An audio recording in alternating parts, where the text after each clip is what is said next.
Hello everyone, welcome to our YouTube channel the rankers. तो आज की इस वीडियो में हम डिस्कस करने वाले हैं एक और इम्पॉर्टेंट क्वेश्चन जो रहेगा भारत की प्रथम साम्राज्य स्थापना में मगध जनपद ही क्यों सफल हो पाया था। इसके बारे में कैसे आंसर लिखते हैं और कैसे जो है हम स्टार्टिंग से चीजें समझ सकते हैं, वो सारी आज हम डिस्कस करेंगे। तो चलिए शुरू करते हैं पहले क्वेश्चन को। लेकिन उससे पहले एक इंपॉर्टेंट सूचना जो आपके लिए रहने वाली है वो क्या रहेगी कि यहाँ पे तो मैं आपको आंसर राइटिंग खुद करके बताऊंगा कि किस तरह से आपको कंटेंट तैयार करना है अपना, और यहाँ पर आपके लिए रहेगा सैंपल जो आंसर रहने वाला है जो कि मैंने खुद लिखा हुआ है वो आपको यहाँ पे देखने को मिलेगा। तो इसके बारे में हम पूरा डिस्कस करेंगे कैसे जो है ज्यादा शब्दों को कम शब्दों में लिखा जाता है। और बात करूं हमारे प्रोग्राम की तो आपको देखने को मिलेगा Himachal Pradesh assistant professor history में अगर आप तैयारी कर रहे हैं तो हम आपके साथ जो है अगले 1-2 दिन में लाने वाले हैं 100 क्वेश्चन डिस्कशन, जिसमें 20 से 25 क्लास में हम सारी चीजें आपके साथ डिस्कस करेंगे। कैसे स्ट्रक्चर होना चाहिए क्वेश्चन का, कैसे चीजें जो है सॉल्व की जाती है, कैसे जो है एक बेहतरीन आंसर लिखा जाता है, उसके बारे में इसमें मैं और अभिषेक सर आपके साथ रहने वाले हैं डिस्कशन में। और इसके अलावा यूट्यूब पर डेली आपको 3 बजे जो है एक क्वेश्चन का कैसे आंसर राइट किया जाता है वो एक क्वेश्चन आपको देखने को मिलता है कि यूट्यूब पर हम डेली 3 बजे आपके साथ डिस्कस करते हैं। तो चलिए बात करते हैं क्वेश्चन पर और आते हैं पीछे, देखते हैं कि किस तरह से जो है हम क्वेश्चन का एक बेहतरीन आंसर लिख सकते हैं। तो यहाँ पे बात हो रही है भारत की प्रथम साम्राज्य स्थापना जब हुई उसमें मगध जनपद ही क्यों सफल हो पाया था। तो भाई बात कहाँ कब की हो रही है, तो मैंने हमेशा कहा है कि जब भी हम क्वेश्चन को लिखने की बात करते हैं तो हम पहले इंट्रो देखते हैं, इंट्रो के बाद हम क्या बात करते हैं, हम देखते हैं बॉडी कैसे लिखी जाती है और फिर हम बात करते हैं कंक्लूजन के बारे में।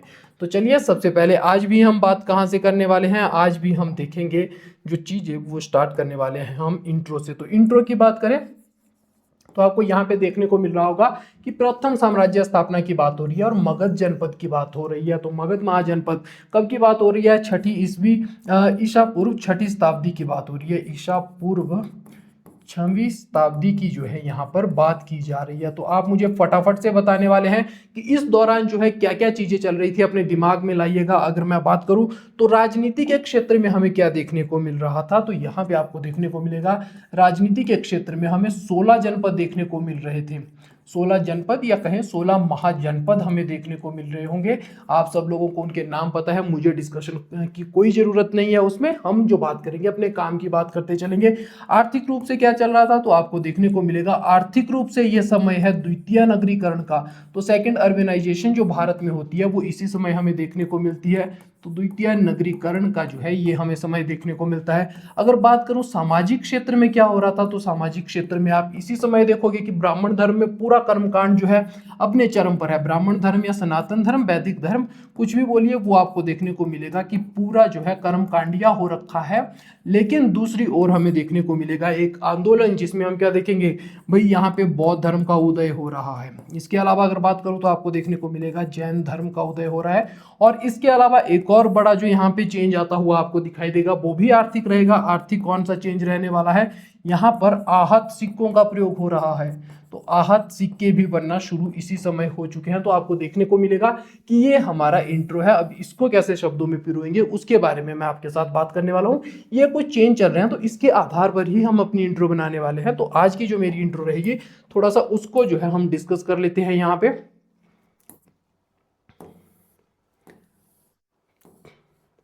तो यहाँ पे हमारा पहले तो क्वेश्चन रहने वाला है भाई, पहले तो हमारा क्वेश्चन रहने वाला है। पहले क्वेश्चन क्या है, भारत के प्रथम साम्राज्य स्थापना में मगध महाजनपद ही क्यों सफल हो पाया था।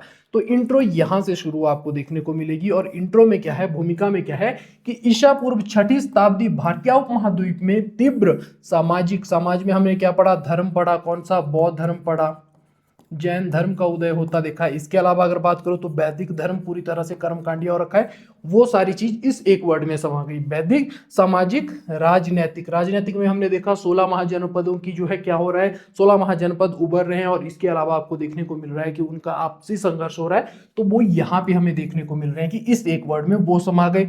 आर्थिक हमें देखने को मिलेगा, आर्थिक परिवर्तन हो रहे हैं कौन कौन से, तो आपको देखने को मिलेगा आहत सिक्के आ रहे हैं, व्यापार बढ़ रहा है, नगरीकरण हो रहा है, समुद्री व्यापार अपने चरम पर है। वो सारी चीजें हमें देखने को मिल रही है। तो आर्थिक परिवर्तनों का ये क्या था, युग था। इसी हलचल अंचल के बीच मगध के नेतृत्व में भारत के पहले साम्राज्य की नींव पड़ी थी। इंट्रो थोड़ा बड़ा हो गया, लेकिन आप देख पा रहे होंगे कि सारी की सारी चीजें जो ऊपर आपको देखने को मिल रही थी वो मैंने यहाँ पे आपके साथ डिस्कस कर ली। तो आप इंट्रो देख सकते हैं कि किस तरह से जो है इंट्रो बनता है यहाँ पे। तो ये कुछ चीजें मैंने आपके साथ डिस्कस करने की ट्राई की है यहाँ पे। अब आगे बात करते हैं, आगे हम देखेंगे कि कैसे जो है बॉडी लिखेंगे इस क्वेश्चन की। तो सबसे पहले हम बात करने वाले हैं कि बॉडी कैसे लिखे क्वेश्चन की। एक सेकेंड।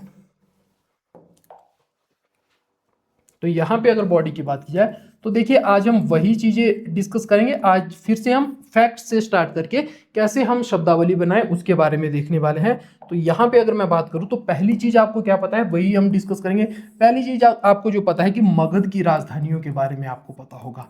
मगध की राजधानियां कौन कौन सी थी भाई, बताइएगा मुझे। तो आपको देखने को मिलेगा राजगृह थी भाई, बिंबिसार के समय राजगृह राजधानी देखने को मिलती है। उदयन के समय हम पढ़ते हैं पाटलिपुत्र हो गई थी। तो वो ये दोनों हमें राजधानियां देखने को मिलती है, दोनों राजधानियां देखने को मिलती है। ये आपके पॉइंट है, आपको भी पता है, मुझे भी पता है, और जो लोग यहाँ पर इस परीक्षा को देने के लिए योग्य हैं उन सबको ये बात पता है कि भाई ये वाला फैक्ट सबको ही पता है। तो यहाँ पे बात करते हैं कि इससे पॉइंट कैसे बनाया जाए। तो राजगृह आपको पता होगा 5 पहाड़ियों के किनारे थी, 5 पहाड़ियों के किनारे है। और अगर बात करूं पाटलिपुत्र की तो ये आपको देखने को मिलेगा सोन इसके किनारे, सोन के किनारे रहेगी। इसके अलावा गंगा नदी का संगम यहाँ पे होगा, गंडक नदी का संगम यहाँ पे होगा, और साथ ही पुनपुन नदी का संगम यहाँ पे होगा। तो आप देख पा रहे होंगे कि इसकी जो एक तरह से जो भौगोलिक अवस्थिति है यानी कि 5 पहाड़ियों के मध्य में। और बात करें आज से 2600 साल या 2700 साल पहले की, तो उस समय जब इतने ज्यादा आपके पास उतने उन्नत हथियार नहीं थे, आज के फाइटर जेट नहीं थे, तो उस समय आपको देखने को मिलेगा कि ये जो है उसकी सुरक्षा कर रही है, सुरक्षा कर रही है किसकी, राजधानी की। ये 5 पहाड़ियां सुरक्षा कर रही है। यहाँ पे पाटलिपुत्र आपको जलदुर्ग देखने को मिलेगा कि भाई पूरी तरह से ऊपर अगर पहाड़ियों ने यहाँ पे एक किला बना रखा था तो नीचे नदियों के द्वारा किला बना रखा, नदियों द्वारा किला बनाया गया था। तो पूरी तरह से जो है मगध की राजधानियां जो है, मगध की राजधानियां सुभेद्य थी, बाहरी शत्रु कभी भी इनके ऊपर आक्रमण नहीं कर सकता था। तो यही हमारा पहला पॉइंट रहने वाला है कि हमारे पास क्या है, सुभेद्य, सॉरी पहला पॉइंट क्या रहने वाला है, दुर्भेद्य राजधानियां, मतलब मुश्किल से भेदे जाने वाली राजधानियां हमें देखने को मिलेगी। तो ये हमारा पहला पॉइंट रहने वाला है। और क्या मैं ये खुद से बोल रहा हूं, जी नहीं, आपको देखने को मिलेगा एक इतिहासकार है जिनका नाम रहने वाला है H.C. राय चौधरी। H.C. राय चौधरी, राय चौधरी साहब अपनी किताब में ancient history, ancient political history of India में बोलते हैं कि भाई उसकी जो राजधानियां थी मगध की, उन्होंने मगध को सर्वोच्च बनने में बहुत बड़ी भूमिका अदा की थी। तो पहला पॉइंट आई होप आपको क्लियर होगा कि किस तरह से चीजें यहाँ पे हो रही है। दूसरे अगर मैं पॉइंट की बात करूँ तो दूसरा क्या पॉइंट है, तो वो भी आप सभी लोगों को मालूम है। यहाँ पे दूसरा पॉइंट कौन सा रहने वाला है, तो आपको देखने को मिलेगा हम बात करते हैं NBP W कल्चर की या संस्कृति की। इस संस्कृति को पढ़ने के दौरान हम देखते हैं कि जब महाजनपद काल था 600 BC के आसपास की बात है, तो उस समय हमें क्या देखने को मिलता है भाई, लोहे का उपयोग होना शुरू हो चुका है। लोहे का उपयोग, और वो भी बृहद स्तर पर, क्योंकि उत्तर वैदिक काल से ही ये चीजें होना शुरू हो गई थी। तो बृहद स्तर पर हमें लोहे का उपयोग होता हुआ दिखाई दे रहा है। दूसरे की अगर मैं बात करूं तो दूसरा क्या रहने वाला है यहाँ पे, तो आप सभी लोग ध्यान रखेंगे कि दूसरी जो चीज हमें पता है वो क्या है, छल्लेदार कुएं यहाँ पे बनना स्टार्ट हो गए थे, छल्लेदार कुएं बनना स्टार्ट हो गए थे। तीसरा अगर मैं यहाँ पे बात करूं तो NBPW कल्चर में हमें देखने को क्या मिलता है, तो उसमें आपको देखने को मिलेगा कि यहाँ पे जो है धान की रोपाई करना शुरू हो गई थी, धान की रोपाई शुरू हो गई थी। ये सारी चीजें आपको देखने को मिलेगी कि आप सभी लोगों को पता है। अब यहाँ पे क्या होता है, पॉइंट कैसे निकाले जाएंगे, तो सबसे पहले बात करते हैं कि जब लोहे का उपयोग होना शुरू हुआ उससे क्या हुआ। लोहे का उपयोग जब शुरू हुआ तो आपको उससे देखने को क्या मिलेगा, आपको उससे देखने को मिलेगी दो चीजें। एक तो भाई यहाँ पे क्या होने वाला है, लोहे का उपयोग होगा तो भूमि की गहरी आपको देखने को मिलेगा कि उसको गहरी जो है जोती जा सकती है यहाँ पे भूमि। तो आपको देखने को मिलेगा कि फसल अच्छी होने वाली है। हमने पहले भी ये, जब हम सिंधु घाटी सभ्यता की चीजें पढ़ रहे थे उस दौरान भी हमने चीजें देखी थी। तो गहरी यहाँ पे आपको देखने को मिलेगा कि भूमि जोती जा रही है। उससे क्या होगा, उससे फसल अच्छी होने वाली है।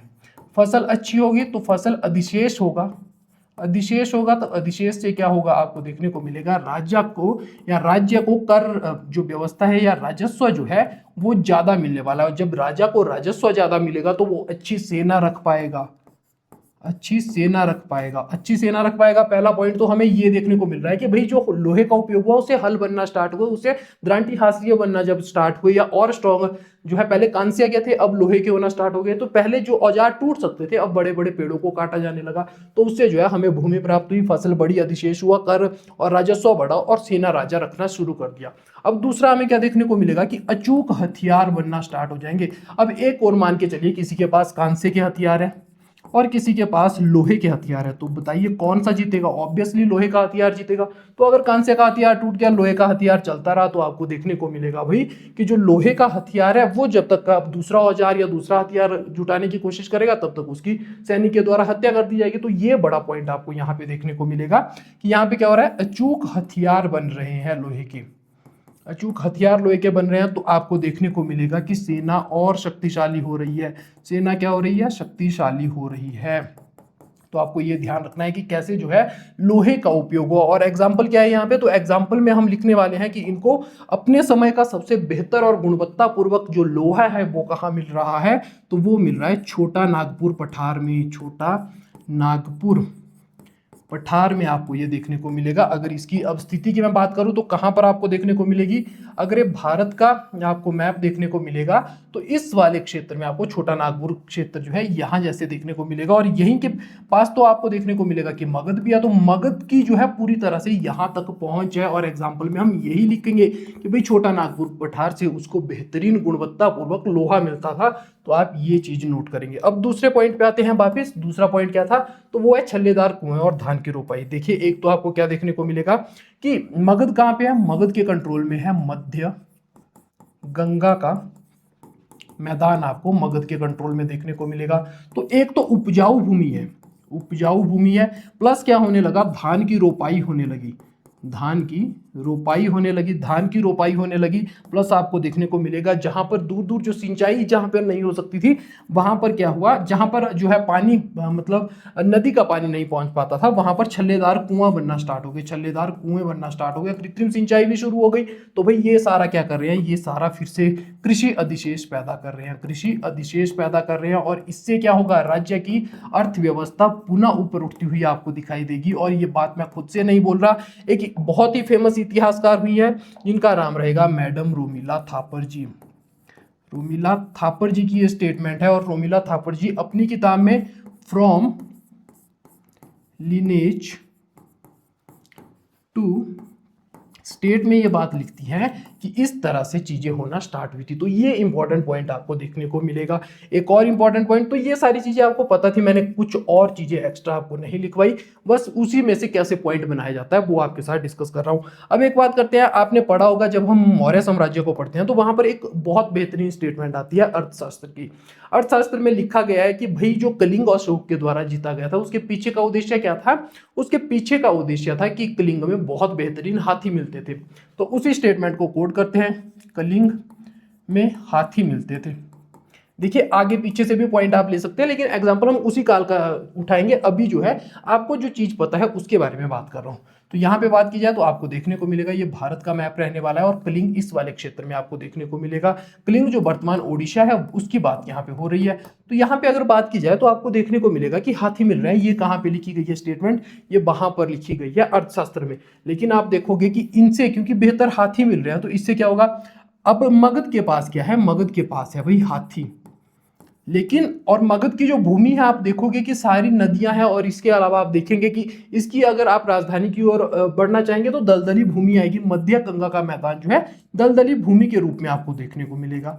दलदली भूमि है यहाँ पे, तो दलदली भूमि में आपको देखने को मिलेगा कि अगर दूसरा कोई राजा इनके ऊपर आक्रमण भी करता है तो वो किस पे आएगा, या तो रथ पे आएगा या घोड़े पे आएगा। तो रथ और घोड़े जो है इस दलदली भूमि में कारगर सिद्ध नहीं होंगे, वहां पर चलेंगे कौन, हाथी। और हाथी किसके पास है, हाथी उसके पास है जिसके पास है पूर्वी भारत के जंगल। और कहाँ मिलते थे हाथी, पूर्वी भारत के जंगल में मिलते थे, मगध के पास मिलते थे। तो मगध की सेना में आप चाहे अजात शत्रु को ले लो, चाहे आप बिंबिसार को देखो, या आप देखो महापद्मानंद जी को। महापद्मानंद को देखो, इन सबके पास आपको देखने को मिलेगा कि एक अलग से हस्ती सेना थी, हस्ती सेना आपको इनके पास देखने को मिलेगी। तो ये इंपॉर्टेंट पॉइंट है कि भाई हाथियों का बड़े स्तर पर उपयोग होना इस समय पे मगध की सेना में शुरू हुआ था। और ये बात मैं खुद से नहीं बोल रहा, ये कौन बोल रहे हैं, A.L. बाशम साहब जी की किताब है, कौन सी, the wonder that is India. इस किताब में A.L. वाशम साहब ने जो है ये स्टेटमेंट बताई है कि भाई किस तरह से जो है हस्ती सेना ने बहुत बड़ी भूमिका निभाई मगध को ऊपर करने में। तो ये आपको ध्यान रखना है। आगे बात करूं तो एक और पॉइंट जो आपको पता ही होगा। अब बात करते हैं बिंबिसार के बारे में, आपने बहुत चीजें पढ़ी होगी, तो उसी पॉइंट को मैं बीच में लाता हूं यहाँ पे, तो आपको कौन सा देखने को मिलेगा नेक्स्ट पॉइंट जो रहेगा। चलिए फटाफट रिवाइज करते हैं, बिंबिसार ने क्या किया था। बिंबिसार ने, आप सभी लोगों को पता है कि भाई जो कौशल नरेश है उनकी बहन से महाकौशला से विवाह किया था, ये पॉइंट आपको पता है। इसके अलावा बात करूं तो इन्होंने क्या किया था, जो वैशाली के नरेश है, वैशाली के जो राजा है, उनकी राजकुमारी चेलना से इनका विवाह हुआ था। नेक्स्ट बात की जाए तो मद्र देश की जो राजकुमारी है, क्या नाम रहने वाला है, क्षेमा, उनसे भी इनका विवाह हुआ था। तो बिंबिसार ने क्या किया, तो बहुत ही बेहतरीन तरीके से आप देख सकते हैं कि उसने वैवाहिक संबंधों की नीति अपनाई थी, वैवाहिक संबंधों की क्या अपनाई थी, नीति अपनाई थी। अब इसके अलावा एक और शासक हमें देखने को मिलेगा, अजातशत्रु। कुछ और चीजें मैं एक्स्ट्रा नहीं निकाल रहा हूं, केवल आपको जो चीजें पता है उन्हीं के बारे में डिस्कस कर रहा हूं। तो अजातशत्रु की बात करूं तो भाई ने क्या किया था, अजातशत्रु ने आपको देखने को मिलेगा कि इसने वैशाली पर कब्जा कर लिया था, वैशाली पर कब्जा किया, मतलब ननिहाल को ही लूटा था। तो आपको देखने को मिलेगा कि वैशाली पर कब्जा हुआ, तो सैन्य रणनीति का ही तो परिचय है ये, मतलब पूरा अपना जो सैन्य जौहर था उसको दिखाने का ही तो प्रयोग किया गया था, और वैशाली पर जबरन कब्जा कर लिया। और यहाँ पे आपको देखने को मिलेगा कि इसने फूट डालने के लिए वर्षकार नामक जो इसका आपको देखने को मिलेगा कि इसका जो मंत्री था उसकी सहायता इसने ली थी वैशाली में फूट डालने के लिए। तो वो क्या थी, वो इसकी कूटनीति ही तो थी कि भाई पहले वैशाली को तोड़ लो और बाद में उस पर सैन्य रणनीति से कब्जा कर लो। तो ये सारी चीजें क्या बता रही है, चाहे बिंबिसार हो, चाहे अजातशत्रु हो, चाहे बाद में महापद्मानंद, एकराट आपको देखने को मिले, वो सारे क्या बता रहे हैं कि भाई हम है बहुत ज्यादा महत्वाकांक्षी, हमारी इच्छाएं प्रबल है, हम चाहते हैं एक बड़े मगध का निर्माण। तो एक ऐसे राज्यों की, एक ऐसे राजाओं की श्रृंखला इनको मिल गई, बिंबिसार हो, अजातशत्रु हो, महापद्मानंद हो, धनानंद हो, इतने ज्यादा राजा आपको देखने को मिलेंगे। बाद में चंद्रगुप्त मौर्य, चाणक्य, अशोक, तो मगध को इतने राजा मिल गए, एक के बाद एक इतने योग्य शासक मिले कि मगध का उठना तय हो चुका था। तो ये आपको चौथा पॉइंट देखने को मिलेगा, और क्या, महत्वाकांक्षी और कूटनीतिज्ञ शासक आपको देखने को मिल रहे हैं। फिर बात करते हैं आगे, तो यहां पे एक और पॉइंट क्या हो सकता है, तो आप सभी लोगों को पता है कि बिंबिसार जो है, बिंबिसार भारत का प्रथम राजा है, भारत का प्रथम राजा है जिसने क्या किया था, सुव्यवस्थित प्रशासनिक व्यवस्था को शुरू किया था, प्रशासनिक व्यवस्था अपनाई थी। तो आप खुद बताइए बाकी जो जनपद हमें देखने को मिलेंगे वो किस में जी रहे हैं, कबीलाई ढांचे के, या कबीलाई प्रकार का प्रशासनिक ढांचा है यहाँ पे। लेकिन इसके पास क्या है, इसके पास है कृषि अधिशेष।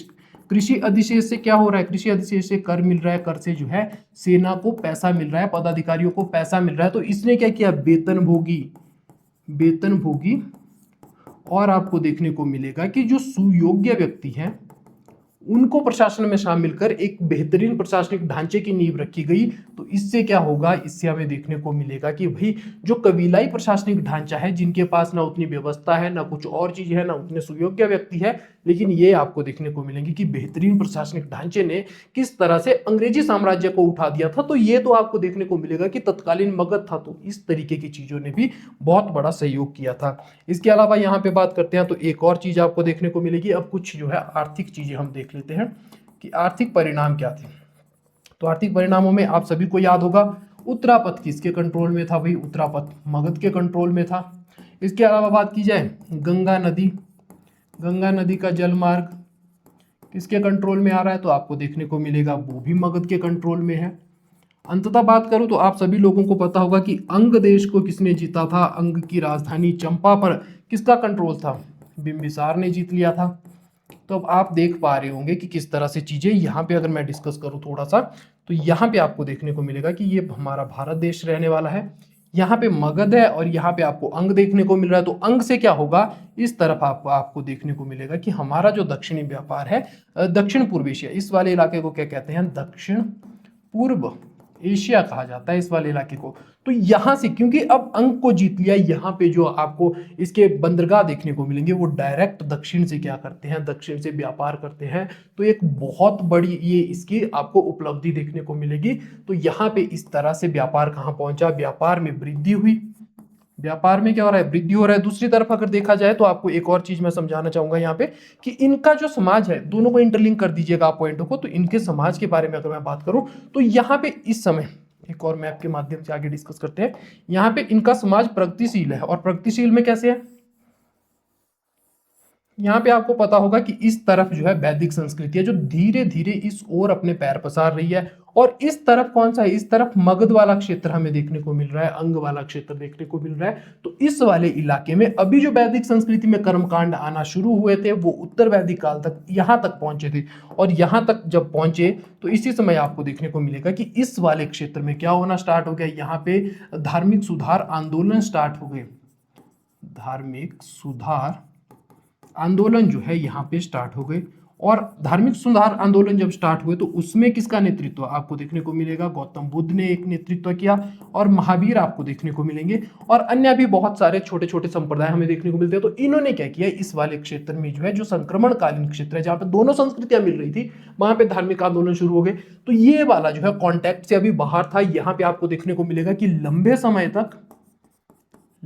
समय तक आपको देखने को मिलेगा कि कोई भी जो ब्राह्मण संस्कृति है उसका प्रभाव नहीं था, ब्राह्मण संस्कृति का प्रभाव नहीं था। और जब ब्राह्मण संस्कृति का प्रभाव नहीं था तो उसका कारण क्या हुआ, ब्राह्मण संस्कृति क्या बोल रही थी कि भाई हमें समुद्री व्यापार नहीं करना है, समुद्री व्यापार को मना कर रहे थे। लेकिन बौद्ध धर्म क्या कह रहा था उसके बारे में बात करते हैं आगे।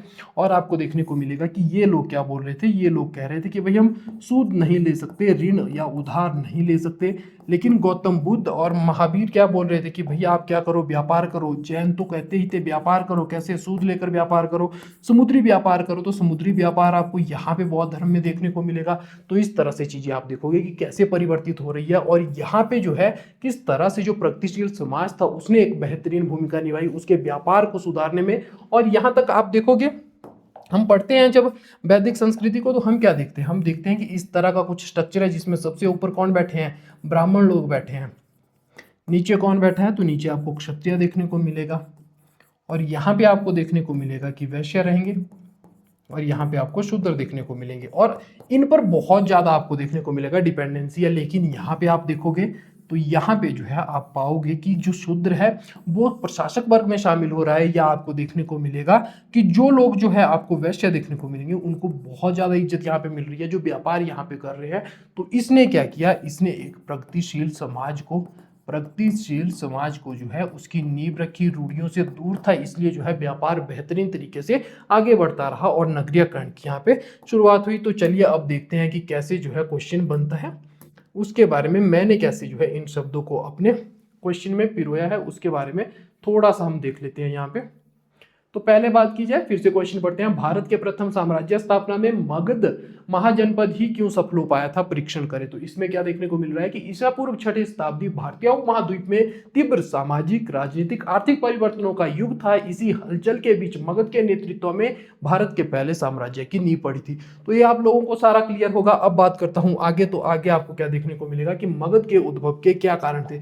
तो पहला पॉइंट हमने क्या पढ़ा था सर, मगध के उद्भव के कारणों में। तो हमने देखा था पहला पॉइंट जो रहने वाला है राजधानियों की अजेय सामरिक स्थिति, यानी कि राजधानियों को जीता ही नहीं जा सकता था। प्राकृतिक किलेबंदी होने के कारण मगध की राजधानियों को दुर्भेद्यता बाहरी शत्रुओं हेतु असंभव थी। तो इसको जीता ही नहीं जा सकता था, इसको तोड़ा ही नहीं जा सकता था, बाहरी शत्रुओं के लिए क्या थी, वो असंभव थी। एग्जाम्पल मैंने लिखा राजगिरी जो 5 पहाड़ियों से घिरी हुई थी, तो यहां पर पहुंचना असंभव था। तो आपको ये देखने को मिलेगा यहाँ पे। दूसरा पॉइंट है युद्ध में हाथियों की अभूतपूर्व प्रयोग इन्होंने किया था। युद्ध में हाथियों का अभूतपूर्व प्रयोग होता है। पूर्वी भारत के जंगलों में हाथियों की निर्बाध आपूर्ति ने दलदली भूमि तथा जंगली इलाकों में सैन्य कूच को संभव कर दिया था। जहां पर रथ और घोड़े नहीं जा सकते थे, वहां पर आपको देखने को मिलेगा कि हाथी जाना शुरू हो चुके थे। तो ये एक इंपॉर्टेंट पॉइंट आपको देखने को मिलेगा। साक्ष्य कहाँ मिल रहे हैं जी, ए एल भाषण साहब अपनी the wonder that is India में वो जो है ये बात लिख रहे हैं। इस तरह से जो है मगध उदय में कैसे जो है हाथियों ने अपनी भूमिका निभाई वो इन्होंने अपनी किताब में वर्णित किया है। लौ खनिज की प्रचुरता और तकनीकी, ये भी हमें देखने को मिलता है कि अन्य जनपदों की अपेक्षा मगध की उच्च गुणवत्ता वाले लौ अयस्क तक पहुंच थी। कहाँ का क्षेत्र इनके पास था, तो मैंने कहा कि भाई इनके पास जो है छोटा नागपुर वाला क्षेत्र, ये वाला क्षेत्र हमें देखने को मिल रहा है, तो ये आपको यहाँ पे पता होना चाहिए। आगे बात करते हैं चौथे पॉइंट की, कृषि अधिशेष और आर्थिक सुदृढ़ता के बारे में। तो कृषि अधिशेष और आर्थिक सुदृढ़ता की बात हो रही है। मध्य गंगा मैदान में अवस्थिति से कृषि अधिशेष ने कर प्रणाली तथा सैन्य सुदृढ़ीकरण को बढ़ावा दिया। मैंने सारा डिस्कस किया आपको किस तरह से जो है चीजें हुई।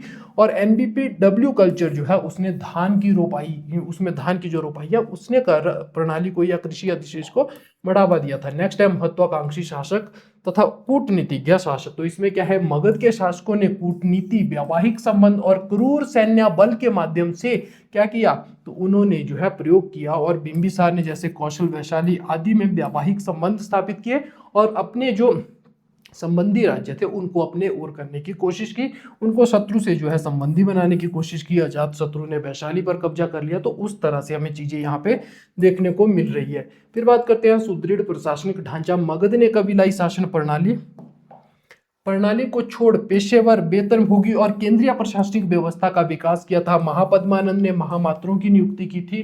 तो ये बहुत इंपॉर्टेंट पॉइंट हमें देखने को मिलेगा, एग्जाम्पल के रूप में आप इन चीजों को भी याद रख सकते हैं। नेक्स्ट अगर बात करूं तो व्यापारिक मार्गों पर नियंत्रण था तथा मौद्रिक अर्थव्यवस्था में देखने को मिलती है। मगध का उत्तरापथ पर नियंत्रण था। मैंने और भी आपको बताया कि गंगा के क्षेत्र में कैसे जो है गंगा के नदी मार्ग पे कैसे इनका कब्जा था। और अर्थव्यवस्था में हमने ऊपर ही देखा था स्टार्टिंग में आहत सिक्के। तो मौद्रिक अर्थव्यवस्था शुरू हुई भाई, पहले आप वस्तु विनिमय करते थे, लेकिन अब क्योंकि मुद्रा आना शुरू हो गई तो अब जो है ज्यादा धन आप लेकर जा सकते हो एक स्थान से दूसरे स्थान पर। और आपको देखने को मिलेगा कि ज्यादा धन जब लेकर जा रहे हैं तो ज्यादा सामान भी लेकर आओगे या ज्यादा सामान का जो है व्यापार होता हुआ आपको दिखाई देगा। इसके अलावा अगर बात करूं तो क्या देखने को मिल रहा है, रूढ़ी मुक्त और प्रगतिशील समाज हमें देखने को मिल रहा है। मगध का क्षेत्र लंबे समय तक ब्राह्मण संस्कृति से बाहर रहा, अछूता रहा। और मैं नहीं कह रहा ये बात, ये जोहानस ब्रोकहर्स्ट कह रहे हैं अपनी किताब ग्रेटर मगध में। तो ये चीज आप ध्यान रखेंगे कि ग्रेटर मगध नामक जो इनकी किताब है उसमें इन्होंने ये बात कही है कि भाई लंबे समय तक जो है ब्राह्मण संस्कृति का यहाँ पर प्रभाव भी नहीं था। तो इनका रेफरेंस देना आवश्यक रहेगा आपके लिए। आगे बात करते हैं तो इस प्रकार मगध की इस बहुयामी श्रेष्ठता ने उस सुदृढ़ पृष्ठभूमि का निर्माण किया जिसके बल पर मौर्यों के नेतृत्व में अखिल भारतीय साम्राज्य की नींव पड़ी थी। तो आप ध्यान क्या रखने वाले हैं यहाँ पे, बहुआयामी श्रेष्ठता क्या थी। तो जो ऊपर हमने पढ़ा सारा का सारा, चाहे वो ऐतिहासिक हो, चाहे वो क्या हो आपको हिस्टोरिकल देखने को मिल रहा हो, चाहे वो जियोग्राफिकल रहे, चाहे वो पॉलिटिकल रहे, चाहे वो एडमिनिस्ट्रेटिव हो, या आपको देखने को मिले कोई और सोशल हो या रिलीजियस पॉइंट हो, वो सारे बहुयामी श्रेष्ठता ही तो थी इसकी। तो उसने क्या किया, एक सुदृढ़ पृष्ठभूमि यानी कि बैकग्राउंड का निर्माण किया जिसके बल पर ही मौर्यों ने जो अखिल भारतीय साम्राज्य आपको देखने को मिलेगा मौर्यों का कहाँ से कहाँ तक, तो आपको देखने को मिलेगा कि इस तरह से भारत में इस वाले क्षेत्र से लेकर पूरा क्षेत्र मौर्यों के कंट्रोल में था। सिर्फ नीचे का थोड़ा छोड़ दिया जाए तो हिंदू कुश से लेकर कहाँ तक देखने को मिल रहा है, चोलचेर पांड्या तक हमें ये सारा क्षेत्र देखने को मिल रहा है। तो इस तरह से मौर्य एक बड़े साम्राज्य की पृष्ठभूमि रख पाते हैं, निर्मित कर पाते हैं। तो ये चीजें हमें यहाँ पे देखने को मिलेगी। यहाँ पे आपका ये क्वेश्चन डिस्कशन समाप्त होता है। आपके लिए एक इंपॉर्टेंट सूचना जो आपके साथ डिस्कस करना चाहूंगा वो क्या रहने वाला है कि हिमाचल प्रदेश असिस्टेंट प्रोफेसर, अगर आप हिस्ट्री में जो है तैयारी कर रहे हैं तो आपको देखने को मिलेगा कि मैं जल्द ही आपके लिए 100 क्वेश्चन की एक डिस्कशन सीरीज ला रहा हूं जो 20 से 25 क्लास में मैं आपके साथ कवर करूंगा। मेरे साथ रहेंगे डॉक्टर अभिषेक सर, ये भी जो है हमारी उस कोर्स में हेल्प करने वाले हैं, अपना अनुभव शेयर करने वाले हैं कि हिस्ट्री में एक बेहतरीन आंसर राइटिंग कैसे की जाती है। और इसके अलावा अगर मैं बात करूं तो आपको देखने को मिलेगा यूट्यूब पर तो हमारा डेली 3 बजे आपको डीप एनालिसिस में एक क्वेश्चन देखने को मिलता है जहां हम सीखते हैं कि किस तरह से जो है चीजें हिस्ट्री में लिखी जाती है, कैसे अपने कम से कम नॉलेज को ज्यादा से ज्यादा या ज्यादा से ज्यादा नॉलेज को कम से कम शब्दों में कैसे जो है प्रेक्षक के सामने पेश किया जाए। आई होप आपको क्लास अच्छी लगी होगी। आज की क्लास यहीं तक रखेंगे। Thank you so much, bye.